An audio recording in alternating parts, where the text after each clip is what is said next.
Әйел адамның мойнына артылған жүк ауыр екенін өсе келе көп байқаймыз. Қыздың 40 шырағы бар деген сөздің айтылған себебін табу үшін кітап іздеп алысқа барудың қажеті жоқ. Жан-жағымызға қарап, апа-сіңілеріміздің тіршілігін бақыласақ та жетіп жатыр. Әйелдің 40 жаны бар деген ұғым да соған синонимдес.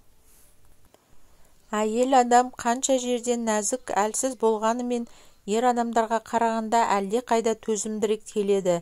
Нәзік жанның басынан түскен ауыртпалықтарды жеңуі оның ішкі күшінен хабар береді. Bir жағынан алып қарасақ, ол әйел адамның ішінде жатқан сезімін білдіре алу қабілетінен болар. Себебі бәрімізге белгілі, көбінесе ер адамдар ішкі сезімін білдіре алмайды. Мұңын, ренішін өзгеге толықтай айтып, керек жерінде жылап алуға намыстары жібермейді. Бұны дұрыс не бұрыс деп кесіп айту қиын. Себебі егер бұрыс десең, әйелдер қауымы ер адамдар қайсар мінезді болу керек деп, көз жасы шыққан еркектерді әлсіз деп бағалайтыны бар. Ал дұрыс десең, күйзелісін, уайымын іште қалдырғандығы, оның көңіл күйіне, денсаулығына әсер беруі сөзсіз. Сонда қалай болмақ? Ер адамдардың өздерінің айтуынша әлсіздік білдіру дұрыс емес, ол тек нәзік жандарға жарасымды. Сонда ол апталап, айлап, уайымымен жалғыз қалса не өзгереді? Қыздар арасында бұл мәселе өзгеше. Біз бар сырымызды жақын құрбыларымызға, аналарымызға, апаларымызға айтамыз. Олардың кеңесін тыңдап, сүйеуге ие боламыз.